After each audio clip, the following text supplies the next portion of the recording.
سورہ بقرہ کے 37ویں رکوع کا آغاز ہے۔ تیسرے پارے کا یہ 5واں رکوع ہے۔ اللہ رب العالمین نے ارشاد فرمایا، یا ایھا الذین آمنوا، اے ایمان والو، انفقوا من طیبات ما کسبتم، اپنی پاک کمائیوں میں سے کچھ دو۔ اللہ کی راہ میں مال خرچ کرو اپنی پاک کمائی میں سے۔ وَمِمَّا أَخْرَجْنَا لَكُم مِّنَ الْأَرْضِ، اور اس میں سے جو ہم نے تمہارے لیے زمین سے نکالا۔ تم اناج اگاتے ہو، جو سبزیاں اگاتے ہو، جو پھل اگاتے ہو، اسی طرح زمین کے جو خزانے تمہیں مل جاتے ہیں، معدنیات مل جاتی ہیں، اس میں سے اللہ کی راہ میں خرچ کرو۔ اس آیت کریمہ میں عشر کا بیان بھی ہے اور زکوٰۃ کا بیان بھی ہے۔ یعنی اللہ کی راہ میں ہمیں زکوٰۃ بھی دینی ہے اور زمین کی پیداوار میں ہمیں عشر بھی دینا ہے۔ کبھی عشر لازم ہوتا ہے اور کبھی نصف عشر لازم ہوتا ہے۔ اگر زمین کا گزارا قدرتی پانی پر ہو، یعنی اس پانی کے لیے مشقت اور خرچہ نہ کرنا پڑے، تو عشر زمین کی پیداوار میں دینا ہوتا ہے۔ یعنی جو پھل، جو سبزیاں، جو اناج پیدا ہو، اس کا 10% اللہ کی راہ میں دیا جائے۔ مثلا 100 آم اگر اتنے ہیں تو اس میں سے 10 آم اللہ کی راہ میں دیے جائیں، یہ ضروری ہے۔ اور ایسی زمینیں جس میں پانی کے لیے مشقت ہوتی ہے، پانی کھینچ کر اٹھا کر لانا پڑتا ہے، اس کے لیے بجلی خرچ ہوتی ہے، تو اس میں نصف عشر ہے، یعنی 5% اللہ کی راہ میں خرچ کرنا ہے۔ یعنی 100 آم اگر پیدا ہوئے ہیں تو 100 آم میں سے 5 آم اللہ تعالی کی راہ میں دینے ہوں گے۔ عشر میں جو قاعدہ ہے وہ یہ ہے، جب جب پیداوار ہو، ہر پیداوار کا اتنا فیصد اللہ کی راہ میں دینا ہے۔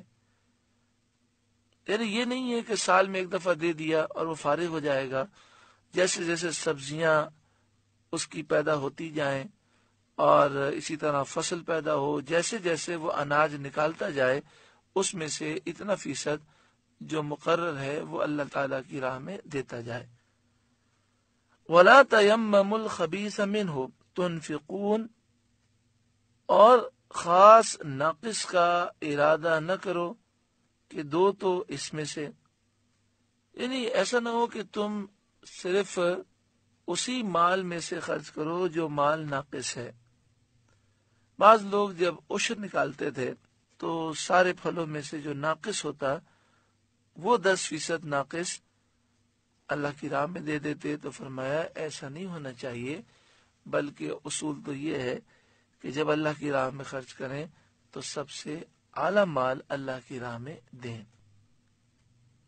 یہاں پر ایک بات جو ضروری ہے وہ سمجھ لیں کہ بعض لوگ اس کا مطلب یہ لیتے ہیں کہ اگر کوئی کھانا ایسا ہے کہ جو ہم کھا چکے ہیں اور وہ بچ گیا ہے اور اب ہم سے کھایا نہ جائے گا، اور یہ کھانا خراب بھی نہیں ہے لیکن کچھ وقت اس پر گزر چکا ہے، تو وہ پھینک دیتے ہیں اور کسی غریب کو نہیں دیتے۔ اس کا یہ مطلب نہیں ہے۔ اناج کو پھینک دینا یہ رزق کا ضیاع ہے۔ اگر کھانا کھانے کے مناسب ہے تو کسی غریب کو دینے میں کوئی حرج نہیں۔ یہاں جو حکم دیا گیا اس کی کیا مراد ہے وہ آپ سمجھ چکے کہ جیسے مثال کے طور پر اسے زکوٰۃ دینی ہے۔